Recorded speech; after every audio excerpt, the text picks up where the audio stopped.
Hola, ¿cómo están? Bueno, en esta clase vamos a ver la segunda parte del tema de desarrollo humano y desarrollo sostenible, que ya habíamos empezado la clase pasada. Así que bueno, vamos a profundizar un poco en otros conceptos en esta clase. Y bueno, a modo de repaso, primero vamos a recordar un poco qué son estos conceptos que vimos referidos a la sostenibilidad y el desarrollo sostenible.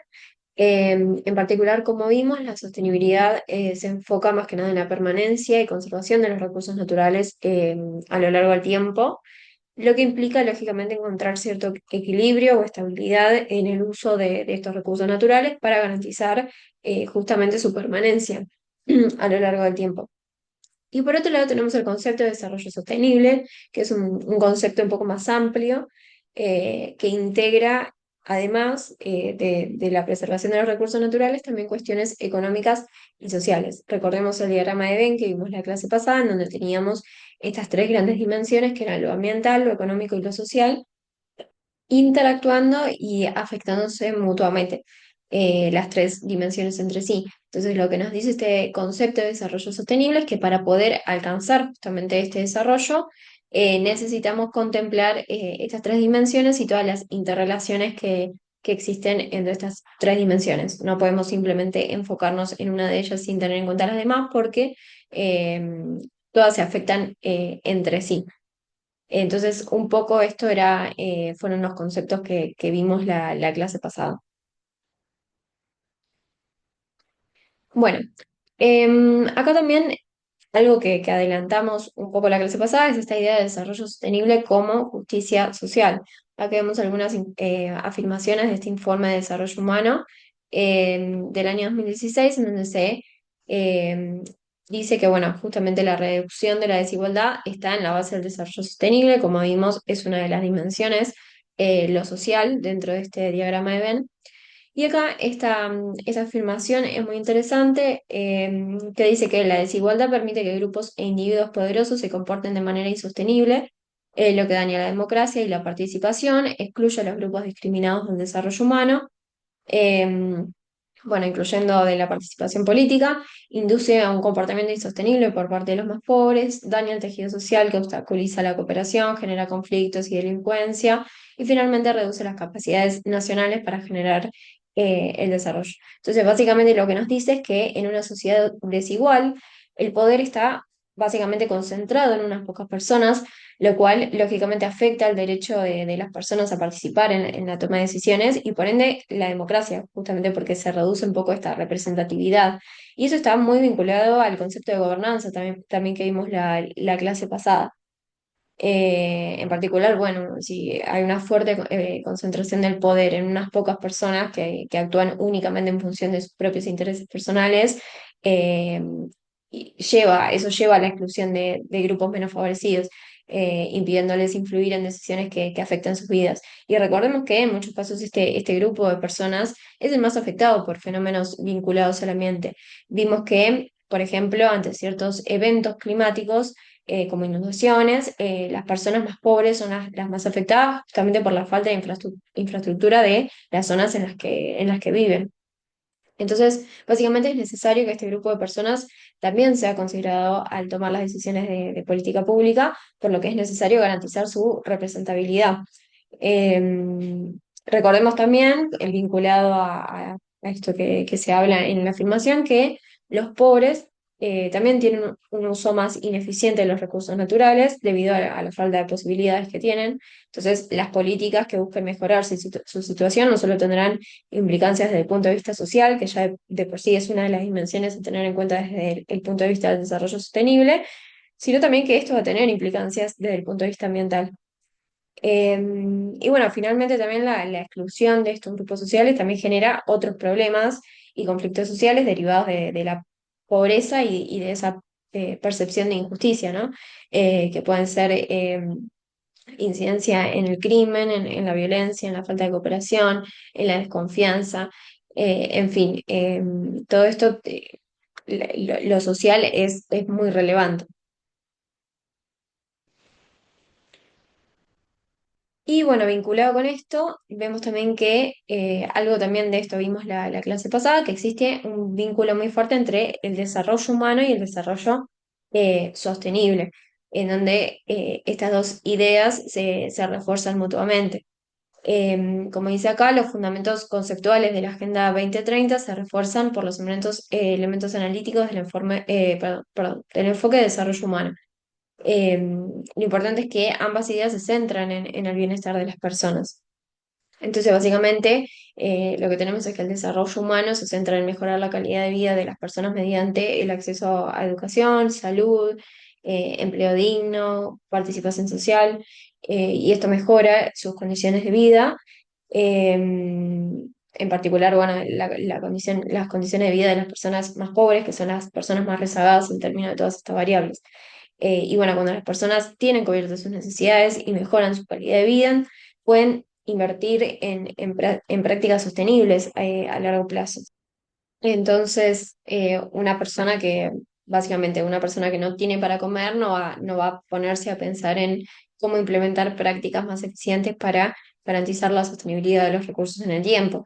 Para llegar a ese punto es necesario abastecer ciertas necesidades básicas. Entonces, cuando las personas ya tienen esas necesidades cubiertas, entonces recién ahí pueden invertir en implementar este tipo de prácticas. Y esto se potencia todavía más si la mayor educación que se genera en este grupo de personas también les permite generar una mayor conciencia y tener más información acerca de la relevancia que tiene el cuidado del medio ambiente y la importancia también de adoptar procesos productivos y de prácticas diarias que sean funcionales a este objetivo de preservación de los recursos naturales. Y, y bueno, vinculado a esto también, la idea de que la reducción de las desigualdades sociales también puede generar una mayor cohesión social, y eso tiene efectos sobre la cooperación de la sociedad en su conjunto, en este objetivo de sostenibilidad de los recursos, pensando en las generaciones futuras. Y bueno, para evaluar el progreso de estas variables pueden utilizarse los indicadores de los ODS, que son los Objetivos de Desarrollo Sostenibles. Después veremos más en detalle algunos de estos objetivos, pero básicamente consiste en 17 objetivos globales construidos por Naciones Unidas, con el fin de abordar los principales desafíos que enfrenta el mundo en este camino del desarrollo sostenible. Y bueno, dentro de estos 17 objetivos se contemplan puntos vinculados a la pobreza, la desigualdad, el cambio climático, la salud, la educación, entre otros. Y lo importante es que, bueno, asociado a estos objetivos y a cada meta dentro de esos objetivos están estos indicadores, de estos indicadores que nos permiten monitorear cómo van estos objetivos. Bueno, y ahora vamos a ver un poco dos conceptos distintos. Vamos a ver la diferencia entre ellos, aunque a simple vista suenan bastante parecidos. Uno de ellos es el concepto de la neutralidad del carbono y el otro, este concepto de net zero. Básicamente, o sea, la verdad es que en muchas situaciones muchas personas lo utilizan como sinónimos, pero son distintos y tienen ciertas implicancias diferentes. Entonces, es importante diferenciar entre estos conceptos. En primer lugar, la neutralidad del carbono básicamente significa que cualquier emisión de CO2, o sea, de carbono liberado a la atmósfera por determinada actividad o determinada empresa, puede ser compensada con una cantidad equivalente de CO2 eliminado o absorbido por esa misma empresa. Entonces, esto implica cierto equilibrio entre lo emitido y lo absorbido, en las distintas actividades. Y la forma en que las empresas o los sectores, las actividades pueden absorber es a partir de inversiones en determinados proyectos que generan estas absorciones, ¿no? Como pueden ser proyectos de reforestación o de adopción de energías renovables. Entonces, la principal idea, como para fijar el concepto, es que la neutralidad del carbono permite que existan ciertas emisiones siempre y cuando exista como contrapartida eh, esta otra tarea de buscar absorber emisiones por otro lado. Y por otro lado, el net zero básicamente lo que busca es directamente reducir las emisiones desde su fuente con una meta de casi cero emisiones netas. Por ejemplo, si queremos limitar el calentamiento global en línea con los objetivos del Acuerdo de París, lo que se requiere es reducir las emisiones netas y llevarlas a cero para 2050. Esto si se quiere cumplir con el objetivo como más estricto, o para 2070 si se baja un poco la restricción, digamos, si ponemos un objetivo no tan estricto. Entonces, la idea de Net Zero es básicamente reducir las emisiones. Y esto, fíjense que es un poco distinto. Como bien se resume en este punto, ambos términos tienen que ver con la posibilidad de balancear la emisión de carbono por parte de una organización o una producción u operación, pero la diferencia entre ellos radica en la posibilidad de compensar las emisiones. La neutralidad del carbono permite que exista cierta compensación, o sea, vos emitís por otro lado, pero absorbes por otro, mientras que en net zero directamente es reduzcamos las emisiones netas. Y muy vinculado a esto está el concepto de carbon offset, que básicamente son las compensaciones de carbono. Em, y esto consiste en una estrategia para neutralizar o compensar las emisiones de dióxido de carbono que una determinada persona, empresa o actividad emite a la atmósfera. Entonces son estas actividades que dijimos antes que las empresas van a tener que hacer como contrapartida por la emisión que generan. Y esto se logra invirtiendo en determinados proyectos o actividades que reducen o absorben una cantidad equivalente de CO2. Como puede ser, como ya dije, la reforestación o por ahí proyectos de conservación de bosques, de adopción de energías renovables, entre otros. Y acá lo importante a tener en cuenta es que desde el punto de vista del cambio climático, el efecto es el mismo si una organización deja de producir una actividad que causa emisión o permite que se produzca, perdón, que se produzca una disminución equivalente en alguna otra parte del mundo. Y acá esto también es muy importante, y es que dado que los gases de efecto invernadero se mezclan en la atmósfera, no importa dónde se produce la reducción. Algo que no dije, que pasé como medio por arriba, es que los gases de efecto invernadero no son solo CO2, sino que también hay otros gases que generan el efecto invernadero. Entonces, cuando hablamos de los objetivos eh, de reducción de emisiones, siempre hablamos de todos estos gases de efecto invernadero. Entonces, lo importante acá es que notemos que no importa en realidad dónde se produce la emisión o la reducción. El efecto final es sobre la atmósfera, entonces no importa desde el punto de vista de los efectos finales si yo emito acá y reduzco de la otra parte del mundo. Eso sirve como contrapartida de todas formas, o sea, sirve como para equilibrar, digamos. Em, entonces, esto es muy importante porque a raíz de esta idea surge un mercado de comercio de estas actividades de compensación de carbono, que es esto que tenemos acá. Básicamente, este mercado les permite a las entidades o empresas, personas, compensar las emisiones de gases de efecto invernadero que generan a partir de sus actividades, invirtiendo en proyectos que reducen o eliminan estas otras emisiones en otros lugares del mundo, no necesariamente en la zona en la que ellos están haciendo sus actividades. Este es el punto importante y lo que vinculamos con lo que decíamos recién. No importa si yo emito acá y absorbo del otro lado del mundo. Entonces, lo que sucede es que cuando una entidad invierte en un determinado programa de compensación de carbono, recibe créditos de carbono. Y este crédito de carbono es simplemente un certificado que representa una tonelada métrica de dióxido de carbono o su equivalente, depende del gas de efecto invernadero que estemos hablando, que ha sido reducido en esta otra parte del mundo a través de un proyecto de compensación. Y estos créditos son, bueno, lógicamente emitidos y vendidos por los proyectos que logran reducir o capturar este carbono.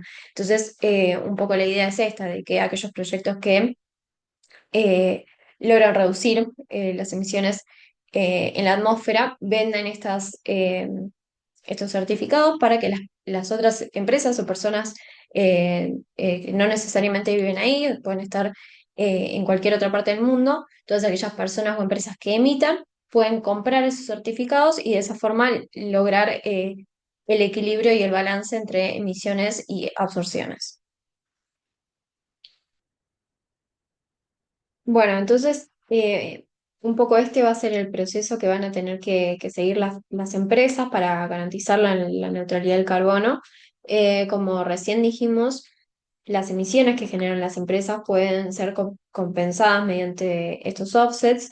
Entonces, primero que nada, las empresas o organizaciones van a tener que medir cuáles son sus emisiones, o sea, cuánta es la magnitud de estas emisiones de gases de efecto invernadero que generan a la atmósfera, y en base a eso van a comprar offsets por el monto de esas emisiones. Y de esta manera van a lograr balancear el impacto de sus emisiones en el medio ambiente.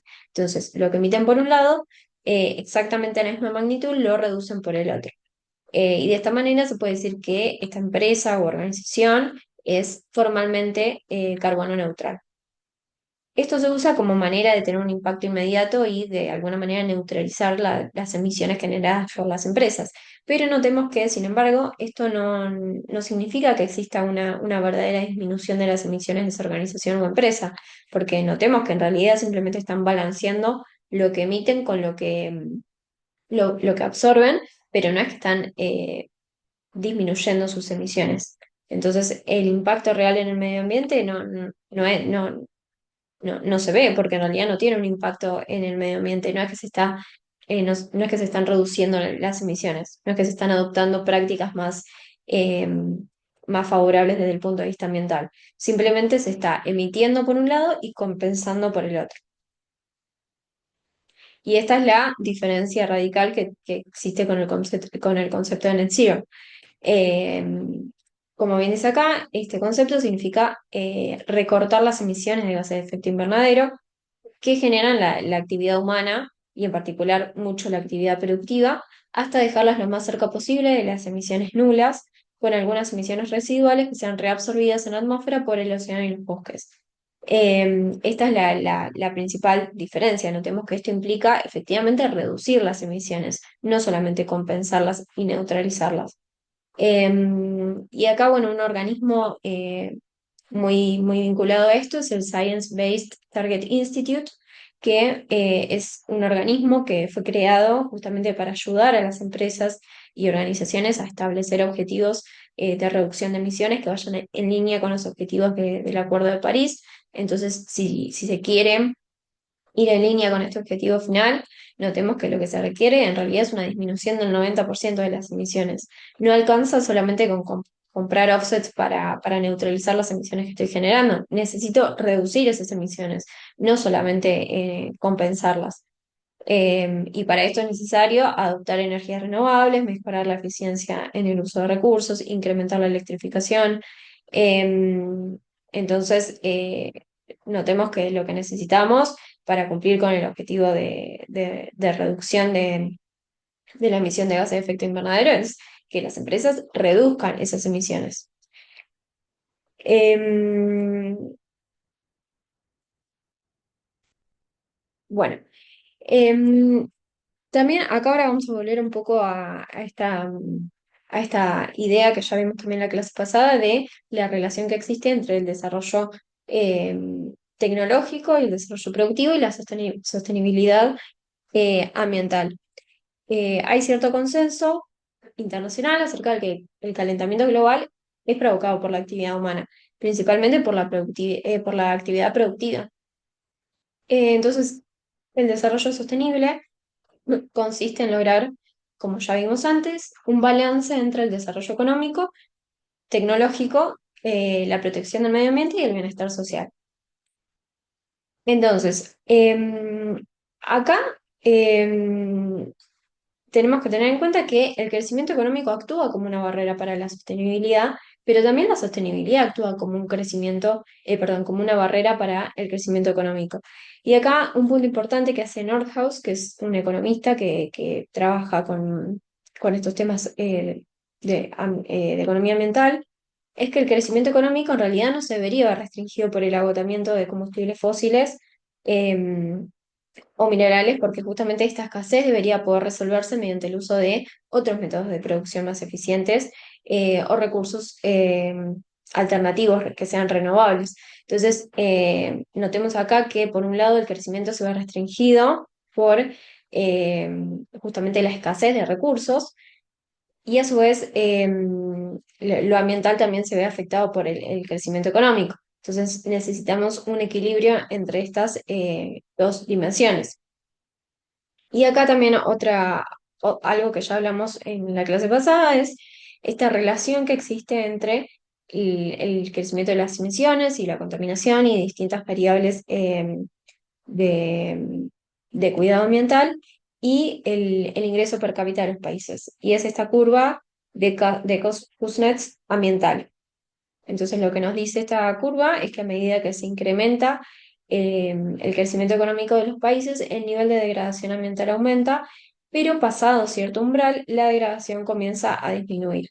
Y esta línea se la denomina tecno-optimismo, ¿no? Porque básicamente a partir de un determinado nivel de tecnología de los países y de cierto PIB per cápita que les permite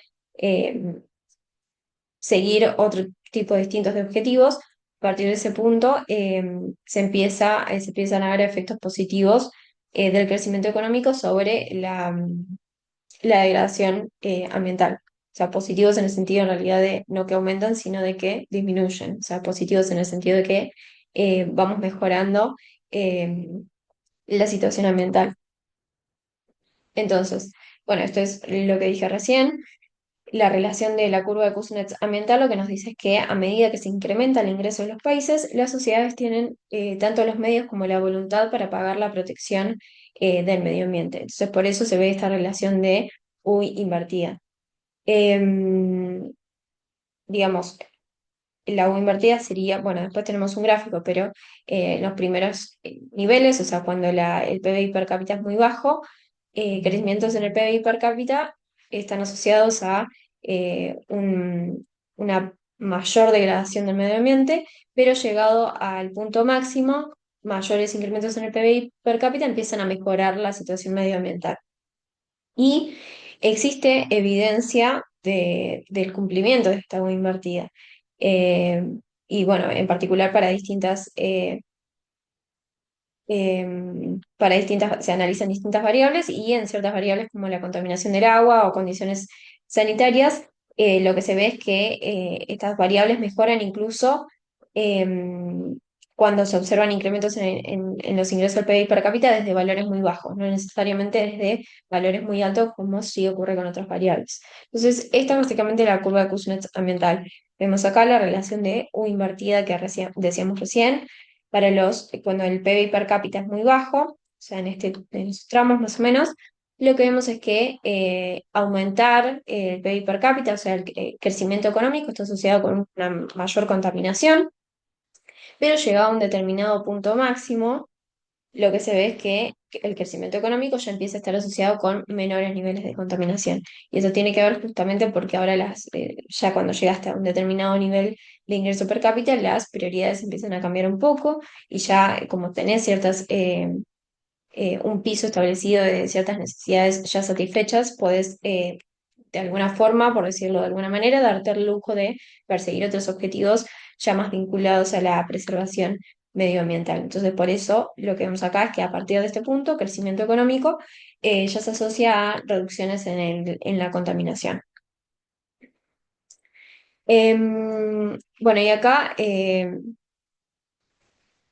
o sea, en realidad no solamente el PBI per cápita es lo que está asociado a una mayor contaminación.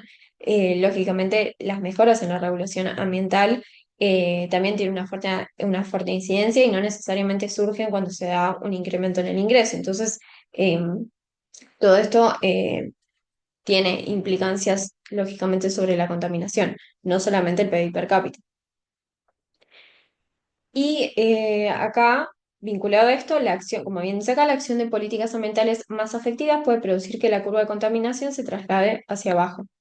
Entonces se sigue dando esta relación en forma de U invertida entre las variables, pero dependiendo de las políticas ambientales que lleven a cabo los distintos países, vamos a estar cambiando la altura, digamos, de la curva de Kuznets. Y en particular notemos que cuando tenemos más políticas medioambientales, eh, la curva de Kuznets puede reducirse, implicando una menor contaminación para cada uno de los niveles de PBI per cápita.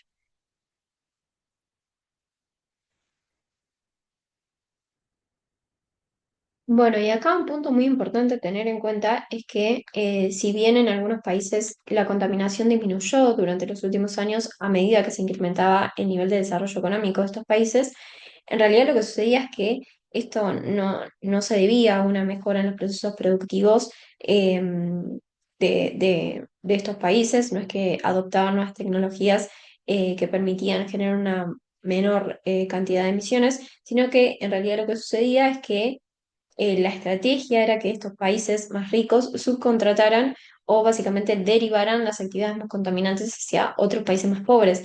Entonces, de esta manera veíamos que se cumplía la curva de Kuznets ambiental, pero la interpretación no era la correcta, no era que estos países, llegado a un determinado nivel de crecimiento económico, al crecer más, adoptaban una tecnología más eficiente y más que permitía una mayor preservación de los recursos naturales y del ambiente en general, sino que en realidad lo que sucedía era que se veía esa curva de Kuznets, pero en realidad era porque llegaba a un determinado nivel de crecimiento, sucedía esto de que los países más ricos subcontrataban eh, a los países más pobres para que ellos generaran las emisiones, básicamente. Entonces, como bien dice acá, de esta manera la curva de Kuznets ambiental no se estaría cumpliendo en la medida que, si tomamos en cuenta el agregado global, no existe una mejora, porque no es que los países más ricos adoptan mejores prácticas, sino que simplemente desviaban esas prácticas hacia los países más pobres. Entonces, en el agregado, cuando miramos la situación global, no vemos ninguna mejora. Entonces, de esta manera, el crecimiento económico global se asocia con mayores incrementos en la contaminación ambiental sin haberse justificado suficientemente el progreso tecnológico. Bueno, y recién vimos que la idea detrás de la curva de Kuznets ambiental es que al final del día el crecimiento económico termina estando asociado con una menor contaminación o en generar un mayor bienestar ambiental de las sociedades. Eh, entonces, como recordemos un segundo, llegado a un determinado punto del PIB per cápita, seguir creciendo estaba asociado con estas mejoras ambientales. Acá vamos a ver un nuevo enfoque, que es este Inclusive Green Growth, que es básicamente el crecimiento verde inclusivo, que este enfoque lo que nos va a decir es que no es por sí solo el crecimiento lo que termina dando lugar a estas mejoras en términos ambientales, sino que en realidad lo que hay que promover es este crecimiento verde inclusivo. Este es el camino hacia el desarrollo sostenible. A lo que se refiere es este concepto es, bueno, un concepto bien centrado en lograr un crecimiento económico que sea al mismo tiempo verde, en el sentido de que proteja el medio ambiente y que sea equitativo. O sea, plantear de entrada políticas públicas que tengan este objetivo. De esta forma, el objetivo es contemplar la sostenibilidad ambiental directamente en las políticas de crecimiento económico, o sea, incluirlas de forma explícita en estas políticas, promoviendo así un modelo de crecimiento económico que minimice el impacto ambiental. O sea, no es que por sí solo el crecimiento va a terminar teniendo consecuencias positivas sobre el medio ambiente, sino que hay que plantear las políticas públicas y en particular plantear un modelo de crecimiento económico que contemple esta dimensión. Como bien dice acá, básicamente consiste en promover un crecimiento económico y desarrollo social que garanticen que los recursos naturales puedan proveer el bienestar que de ellos depende. Y en particular, bueno, este es un enfoque muy relevante porque recordemos que tenemos, dentro del Acuerdo de París se plantearon como distintos objetivos y uno de ellos es sobre el calentamiento global, en particular limitar este calentamiento global. Entonces, si queremos cumplir con parte de estos objetivos, necesitamos reducir enormemente las emisiones de gases de efecto invernadero. Entonces, por eso, plantear modelos económicos, modelos de desarrollo, de crecimiento económico que tengan en cuenta esta dimensión del ambiente es sumamente relevante. Bueno, y después tenemos otro enfoque que es un poco como más drástico, que es el modelo de decrecimiento. que surgió hacia finales de los 2000 y que básicamente lo que propone es directamente reducir los niveles de consumo y de producción globales. Entonces se propone esta reducción de forma planificada y controlada por parte de las economías. ¿Y por qué esta sería la solución? Bueno, porque básicamente los defensores de este enfoque lo que sostienen es que el crecimiento indefinido en un planeta en donde los recursos son finitos es insostenible, o sea, a la larga eso no va a funcionar. Entonces, para enfrentar la crisis ambiental, lo que proponen los defensores de esta teoría es que es necesario reducir de manera significativa la explotación de los recursos naturales y las emisiones de todos los gases de efecto invernadero. Y bueno, recordemos que una gran parte de todas estas emisiones y de toda esta explotación de recursos proviene justamente de los procesos productivos. Eh, entonces, por esto, la solución que plantea eh, este enfoque, directamente reducir los niveles de producción. Entonces, vinculado a esto, eh, cambia un poco el foco de los indicadores que resultan como relevantes para medir el desempeño de una economía. Como bien dice acá, como justamente el objetivo es buscar una sociedad justa y ecológicamente sostenible, lo que plantea este enfoque es dejar de mirar tanto el PBI como un indicador de prosperidad y empezar a mirar otros indicadores como son el de bienestar social y ambiental. Y bueno, quienes apoyan este enfoque sugieren disminuir la emisión de gases de efecto invernadero en promedio un 7% anual para volver en 2050 a los niveles que existían previo al año 2000. Entonces, en definitiva, lo que se propone con con eh, esta teoría del pensamiento es una disminución del consumo y la producción en sectores no esenciales y evitando así un poco el desperdicio de todos los recursos naturales y disminuyendo la emisión de gases de efecto invernadero generados en todo el proceso productivo. Entonces, como recapitulando un poco lo que vimos en estas últimas slides, lo que vimos es que existen tres enfoques de cómo abordar la situación medioambiental. En primer lugar, el enfoque tecno-optimista, que se puede considerar demasiado permisivo porque subestima las consecuencias ambientales, económicas y sociales del calentamiento global. Este es como el enfoque un poco que está detrás de la curva de Kuznets y que en realidad se agarra un poco de esta relación en forma de U invertida entre las variables para argumentar esto. O sea, básicamente que el mismo crecimiento y el desarrollo tecnológico de de las economías es lo que va a terminar eh, devolviendo un poco el bienestar medioambiental a a las sociedades. Después, en el otro extremo, tenemos el enfoque de degrowth, que al contrario es demasiado restrictivo en el sentido de que directamente niega la posibilidad de un crecimiento económico. Ellos dicen que el crecimiento económico eh, por tiempo indefinido no es algo sostenible, justamente porque en el mundo los recursos son escasos, o sea, están limitados. Entonces, el enfoque de growth es como el otro extremo en cuanto a que directamente propone restringir ese crecimiento. Y por último, tenemos el enfoque del Inclusive Green Growth, que es como la alternativa intermedia y más realista en el sentido de que aborda como todas las problemáticas. Y como dijimos, es el camino como más orientado hacia el desarrollo sostenible en el sentido de que aborda todas las cuestiones, el crecimiento económico, la inclusión y la preservación del medio ambiente. Entonces, esta parecería ser como la alternativa más realista.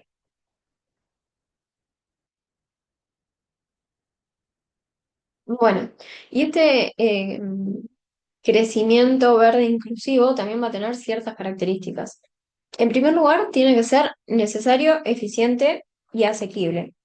Eh, Decimos que es necesario básicamente porque el desarrollo sostenible no se puede lograr sin este enfoque, digamos. Es necesario llevar a cabo políticas de crecimiento económico que contemplen explícitamente la dimensión ambiental. Entonces, por ese lado es necesario.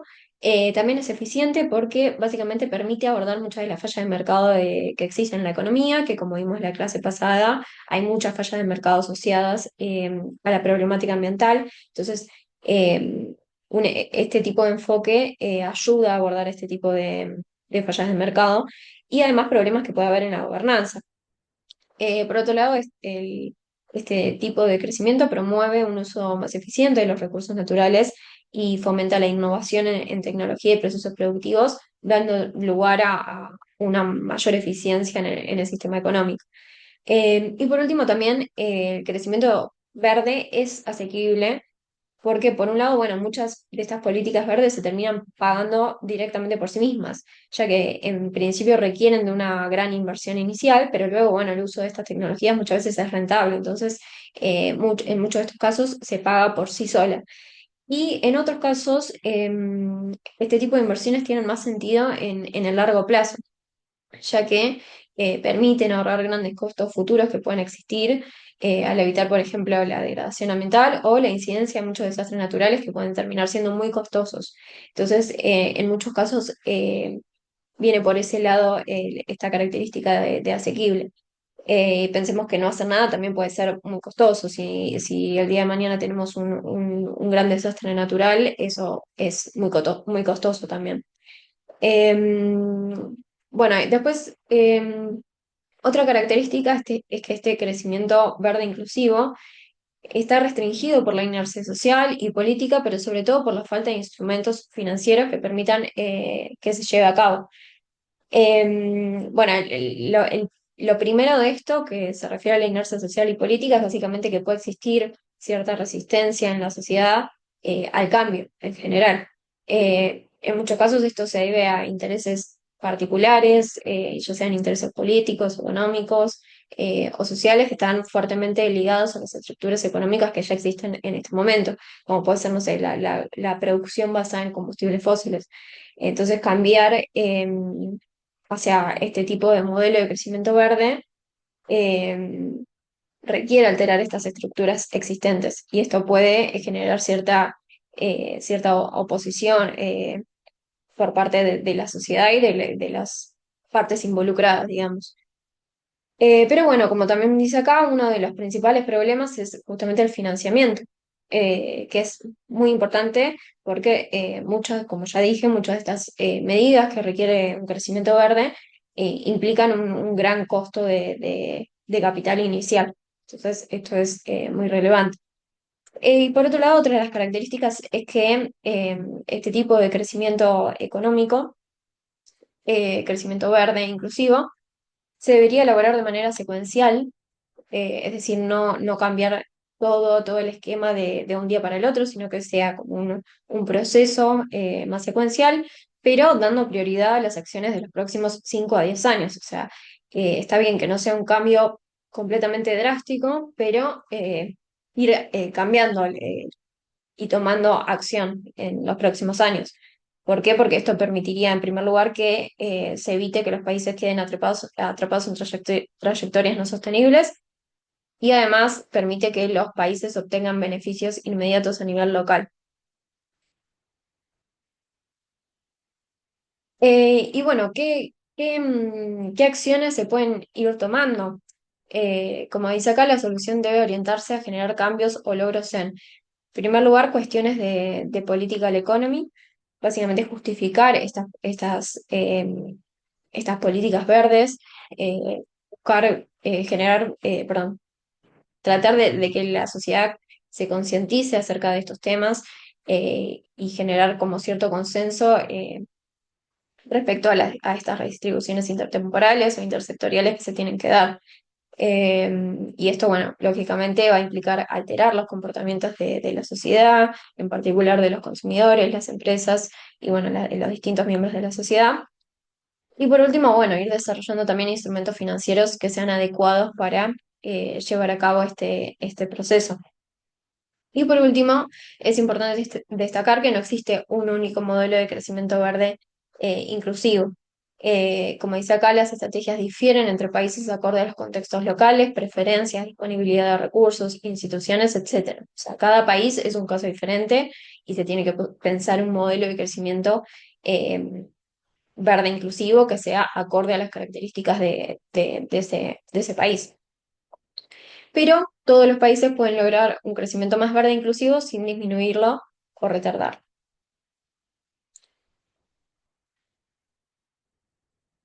Bueno, y esta idea de la importancia acerca de garantizar la sostenibilidad del medio ambiente y preservar los recursos naturales no es que ha tomado relevancia en estos últimos años, sino que ya ha empezado a tomar relevancia desde principios del milenio.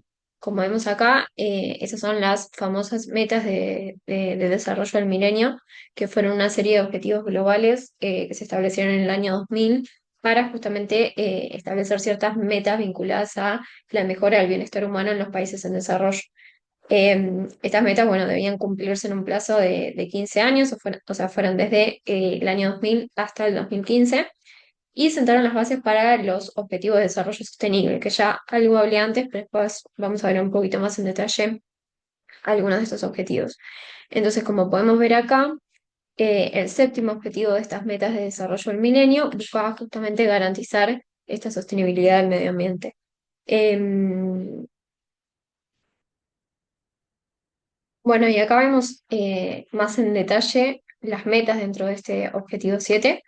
La primera, que es sería la meta 7A, fíjense que ya habla del concepto de desarrollo sostenible. Dice incorporar los principios del desarrollo sostenible en las políticas y los programas nacionales e invertir la pérdida de recursos del medio ambiente. O sea, fíjense que ya desde este momento se hablaba de este concepto de desarrollo sostenible y de la importancia de diseñar políticas teniendo en cuenta este desarrollo. Bueno, y como les comentaba antes, estas metas del desarrollo del milenio como sentaron las bases para estos objetivos de desarrollo sostenible que se construyeron en el año 2015. Y en este caso, los objetivos fueron 17 y de nuevo contemplaron eh, distintos temas vinculados justamente a las grandes dimensiones del desarrollo sostenible, que serían la economía, lo social y el medio ambiente. Y acá pueden ver un poco de qué se tratan estos distintos objetivos. Fíjense que tenemos ahora un objetivo de vida de ecosistemas terrestres, vida submarina, acción por el clima, producción y consumo responsables. O sea, tenemos distintos objetivos muy vinculados eh, a la idea del desarrollo económico, contemplando la sostenibilidad ambiental. Bueno, y estas serían las cinco grandes esferas de la Agenda 2030. Eh, Fíjense, vamos a leerlos rápido. La primera esfera sería el de personas, que dice poner fin a la pobreza y el hambre y garantizar un ambiente sano, digno y con equidad. Segundo, proteger el planeta de la degradación para las generaciones actuales y futuras.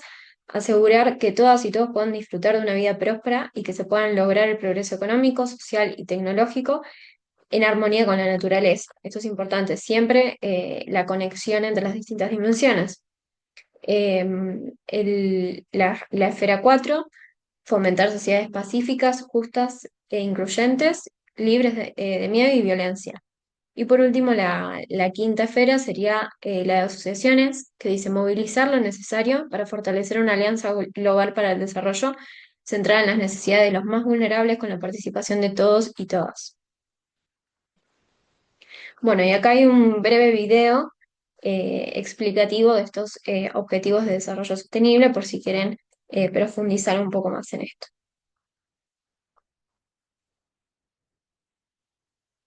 Bueno, entonces como recién vimos, la definición de estos objetivos a nivel mundial vienen desde el año 2000.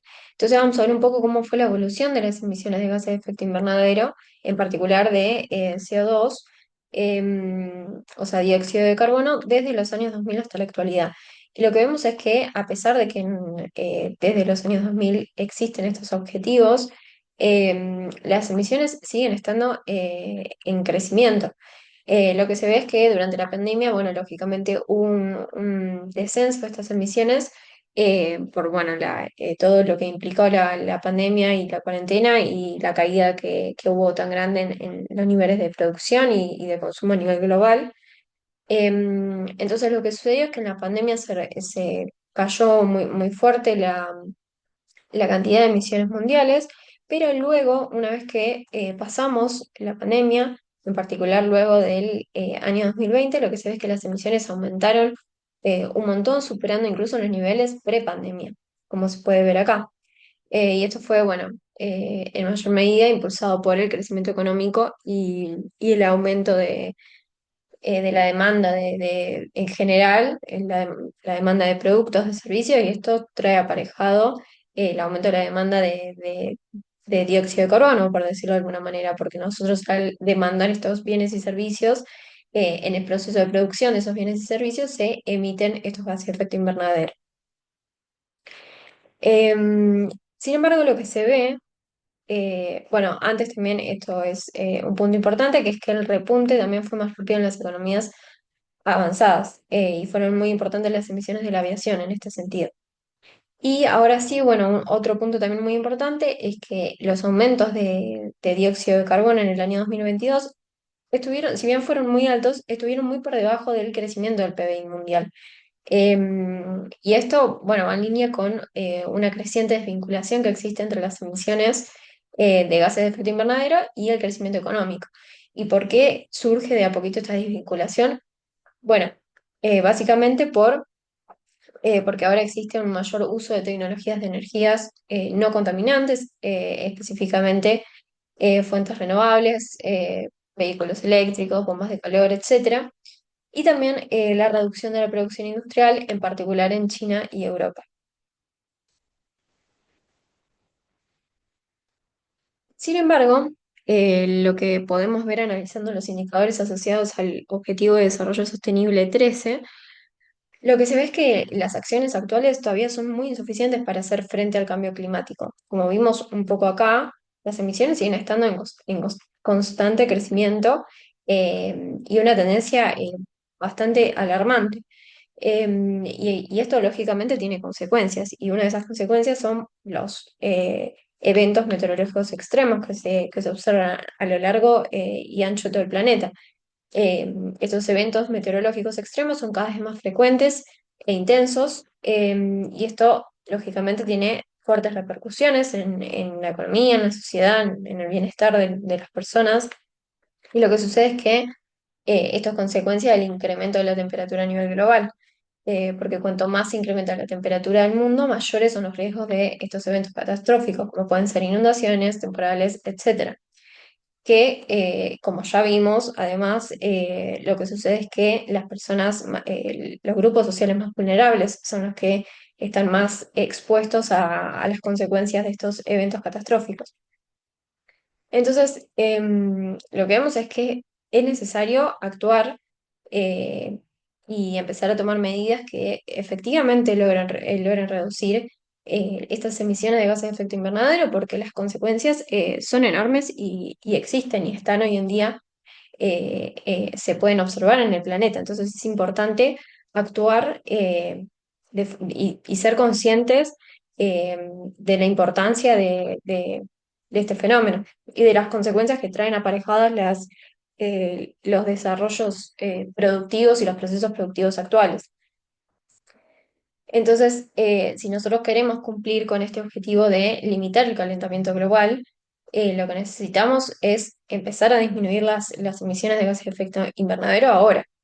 Y como dice acá, necesitamos que se reduzcan casi a la mitad para 2030. O sea, realmente es mucho lo que se necesita.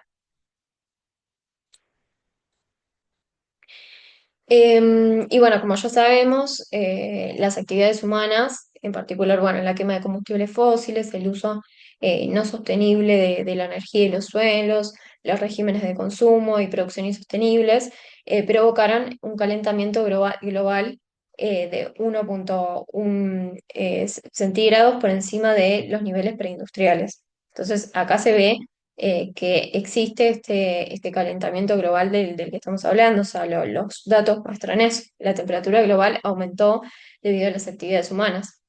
Y esto, bueno, en línea con lo que decíamos recién, las comunidades vulnerables son aquellas que más expuestas se ven ante las consecuencias de este calentamiento global. Y bueno, dentro de sus consecuencias se encuentra la escasez alimentaria, la pérdida de viviendas e infraestructuras debido a estos eventos catastróficos, la migración de la población, etcétera. Y bueno, también lo que vemos es que, como bien dice acá, hay que tener en cuenta que la eficacia de las medidas de adaptación disminuye con el creciente calentamiento. Entonces, a medida que pasa el tiempo, es más difícil tomar acción y revertir todo el daño ocasionado sobre el medio ambiente. Bueno, acá vemos justamente un gráfico de la temperatura media mundial eh, en relación con los niveles preindustriales, en particular el promedio 1850-1900. Y lo que vemos es que hay un incremento a partir más o menos de acá que se vuelve muy pronunciado desde 1975 y es realmente alarmante como la tendencia de estas emisiones, de la temperatura, perdón, que, que está en un continuo aumento con una pendiente bastante elevada. Entonces lo que vemos es que la temperatura mundial efectivamente está viéndose incrementada enormemente durante los últimos años. Y lo preocupante acá es que si no se refuerzan las políticas, es muy probable que el mundo supere el valor, el punto crítico de inflexión de 1,5 grados Celsius en el año 2035. Y esto sería muy preocupante porque luego de ese punto de inflexión, las consecuencias se van a agravar todavía más y va a ser muy difícil revertir todos los daños ocasionados. Entonces, nada, lo que vemos acá es que efectivamente el problema del calentamiento global es un problema muy alarmante y real. Y como vimos recién, como comentamos antes, el aumento de la temperatura global tiene consecuencias. En particular, lo que vemos también es que el 90% de todas estas concentraciones de gases de efecto invernadero que elevan la temperatura mundial son absorbidos por los océanos. Y esto entonces provoca un aumento del nivel del mar debido a la pérdida del hielo terrestre, el deshielo de los glaciares y las capas de hielo y la expansión térmica. Entonces esto lógicamente termina teniendo consecuencias en las catástrofes naturales que se pueden observar en el mundo. Y acá, bueno, un dato que también es muy preocupante es que debido a este incremento de la temperatura y por ende del aumento del nivel del mar, lo que va a terminar pasando es que, de acuerdo a las estimaciones, una de cada 10 personas se verán desplazadas por el aumento del nivel del mar. Y lo que sucede es que todavía, o sea, hay mucho para hacer, como vimos recién, y hay que hacerlo ya, este es el momento. Y el problema es que todavía no se cumplió el compromiso de los países desarrollados de movilizar todo el dinero eh, que se había propuesto movilizar. Como dice acá, todavía no se cumplió el compromiso de estos países de movilizar 100.000 millones de dólares anuales en financiación para el clima. En particular, en el año 2020, los países desarrollados aportaron y movilizaron un total de aproximadamente 83.000 millones de dólares en financiación para el clima para los países en desarrollo, lo que supone un aumento del 4% respecto al 2019. Pero todavía se está muy lejos de alcanzar la meta, que como vimos acá es de 100.000 millones de dólares. Y además, lo que sucedió es que más del 70% de esta financiación para el clima de los países desarrollados, otorgada a los países en desarrollo, en realidad fue en forma de préstamos. Entonces, vemos que todavía hay mucho para hacer, pero eh, todavía el financiamiento no está completamente dado para que eh, se tome la acción necesaria para revertir los daños generados sobre el ambiente.